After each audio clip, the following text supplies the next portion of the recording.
Vitamin vitamin शब्द कैसिमिर फूंक ने प्रतिपादित किया था। हमारा शरीर विटामिन डी और के का निर्माण कर सकता है या संश्लेषण कर सकता है। वसा विटामिन दो प्रकार के होते हैं, एक वसा में घुलनशील, दूसरा जल में घुलनशील। वसा में घुलनशील विटामिन चार प्रकार के होते हैं, विटामिन ए, डी, के और ई। और जल में घुलनशील विटामिन बी और सी होते हैं। वसा में घुलनशील विटामिन निम्नलिखित होते हैं। आइए देखते हैं। विटामिन ए, जिसे हम इसका फार्मूला रेटिनॉल होता है। इसे विटामिन ए को कैरोटीन के रूप में भी जाना जाता है। स्टीनबर्ग ने 1919 ईस्वी में विटामिन ए की खोज की थी तथा कैरियर ने 1931 में विटामिन ए की संरचना ज्ञात की थी। इस विटामिन को प्रतिसंक्रमण या एंटी इन्फेक्टिव विटामिन भी कहा जाता है। यह सामान्य दृष्टि एवं स्वस्थ आँखों के लिए आवश्यक होता है। इसका स्रोत पीली एवं हरी पत्तेदार सब्जियां, गाजर, पपीता, आम, मक्का, दूध, घी, मछली के यकृत का तेल आदि है।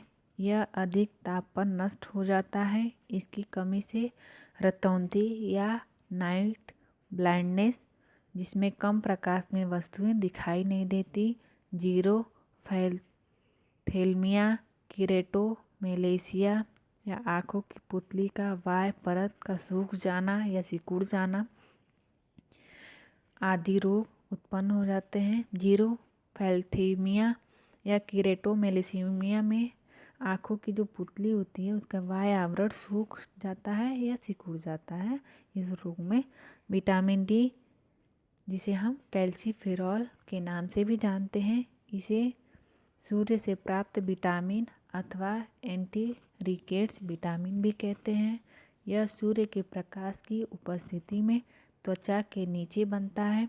यह अस्थियों एवं दांतों की मजबूती हेतु आवश्यक होता है। यह डीएनए संश्लेषण और कैल्शियम एवं फास्फोरस के अवशोषण में सहायक है। इसके स्रोत एक दूध, मछली के यकृत का तेल आदि है। सूर्य का प्रकाश विटामिन डी का सबसे सस्ता स्रोत है। यह अस्थियों को प्रभावित करता है तथा इसकी कमी से बच्चों एवं वयस्कों में क्रमशः रिकेट एवं ऑस्टियोमेलेसिया, बच्चों में जो रोग होता है विटामिन डी की कमी से, उसको हम रिकेट्स बोलते हैं। और अगर वयस्कों में जो रोग होता है विटामिन डी की कमी से, उसको हम ऑस्टियोमेलेसिया रोग कहते हैं। ये दोनों अलग अलग रोग हैं। विटामिन ई, जिसको हम टेकोफेरॉल के नाम से भी जानते हैं, इसे सौंदर्य का विटामिन भी कहते हैं। यह आक्सीकारक के रूप में कार्य करता है तथा लाल रुधिर कणिकाओं आरबीसी के निर्माण में सहायता करता है। यह नर एवं मादा दोनों में प्रजनन तंत्र के सामान्य कार्यान्वयन हेतु आवश्यक होता है। इसके स्रोत वनस्पति तेल, गेहूँ, बिनौला आदि है। इसकी कमी से पेशियां नष्ट होने लगती हैं तथा प्रजनन तंत्र असामान्य हो जाता है। विटामिन के फिनोल्क्विनोन, इसकी खोज हेनरिक डेम ने 1935 में की थी, जिसे नैप्थोक्विनोन भी कहा जाता है तथा शरीर में जीवाणुओं द्वारा इसका निर्माण किया जाता है। यह विटामिन रुधिर में थक्का जमाने में सहायक होता है तथा स्कंदन विटामिन भी कहा जाता है। इसके मुख्य स्रोत फूलगोभी, पालक, टमाटर, सोयाबीन आदि है। इसकी कमी से रुधिर का थक्का जमने में विलंब होता है तथा हैमरेज या रुधिर स्रावण हो जाता है। अब हम जल में घुलनशील विटामिन देखते हैं। जल में घुलनशील विटामिन निम्नलिखित हैं।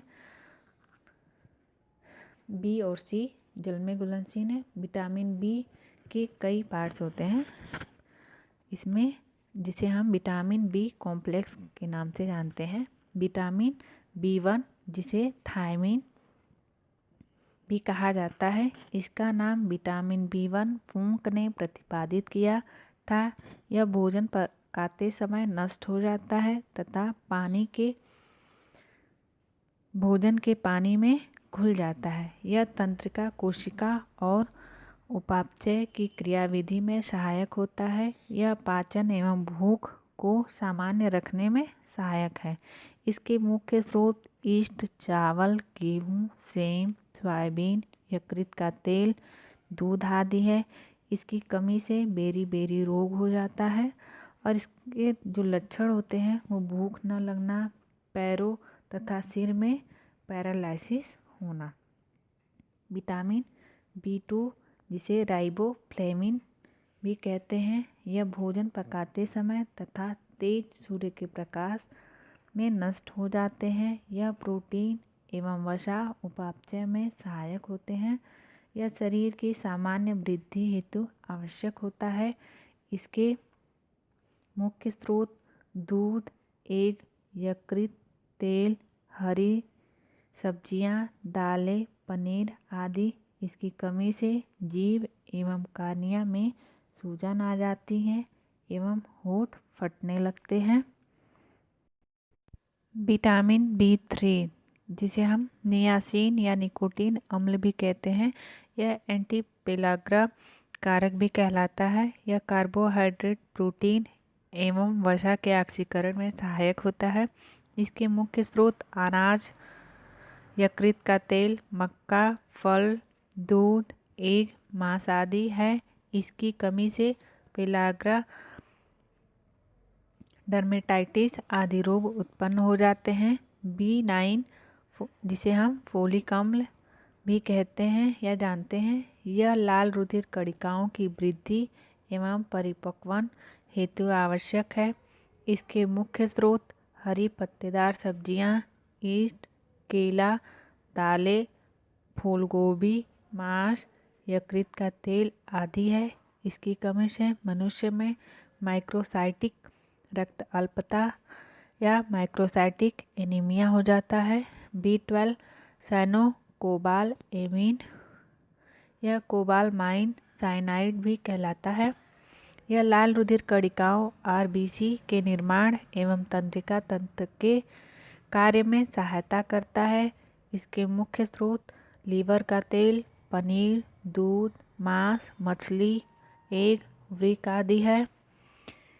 इसकी अल्पता से परनीशियस एनीमिया हो जाता है। विटामिन C जिसको हम एस्कॉर्बिक अम्ल भी कहते हैं, इसकी खोज सबसे पहले हुई थी। यह दांत, मसूड़े एवं जोड़ों हेतु आवश्यक है। यह पित्ताशय में पथरी या गॉल ब्लैडर में पथरी के बनने को रोकता है। यह ताप से नष्ट हो जाता है। यह संक्रमण के प्रति हमारे शरीर को शक्ति प्रदान करता है।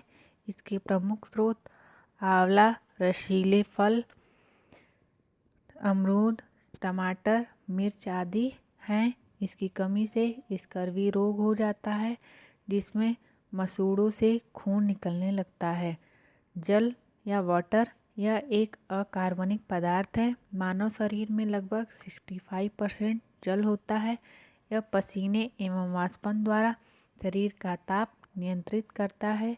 यह पाचन, परिवहन एवं उत्सर्जन में सहायक है। इसके मुख्य स्रोत उपापचयी जल, तरल भोजन और पीने का जल है। इसकी कमी से निर्जलीकरण या डिहाइड्रेशन हो जाता है।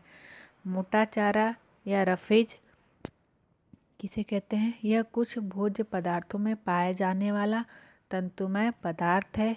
यह शरीर की वृद्धि नहीं करता है क्योंकि हम इसका पाचन नहीं कर पाते हैं। यह कब्ज को रोकने हेतु अधिक मात्रा में भोजन में लिया जाता है। यह शरीर में जल की मात्रा को नियंत्रित करता है तथा आहारनाल मार्ग को साफ करता है। इसका मुख्य स्रोत सलाद, अनाज की बाह्य परत, सब्जियां एवं दलिया है। संतुलित आहार या बैलेंस डाइट वह आहार जिसमें सभी पोषक तत्वों उचित अनुपात में सम्मिलित होते हैं संतुलित आहार कहलाता है। संतुलित आहार प्रत्येक व्यक्ति की उम्र, स्वास्थ्य और कार्य के अनुसार होता है। बढ़ते हुए बच्चों के लिए वयस्क की तुलना में अधिक प्रोटीन की आवश्यकता होती है। अधिक श्रम करने वाले मनुष्यों, व्यायाम करने वाले बढ़ई, रिक्शा चालक आदि को कार्बोहाइड्रेट्स एवं वसा की अधिक आवश्यकता होती है। गर्भवती महिलाओं को अधिक प्रोटीन, कैल्शियम एवं पोटेशियम युक्त भोजन की आवश्यकता होती है। बीमारी के उपरांत मनुष्य को अधिक प्रोटीन, खनिज लवण एवं विटामिन की आवश्यकता होती है। एक ही प्रकार का भोजन ग्रहण करने से अल्पता रोग या डिफिशियंसी डिजीज हो सकता है। संतुलित आहार के सभी आवश्यक एलिमेंट्स होते हैं। So keep watching. Thanks for watching.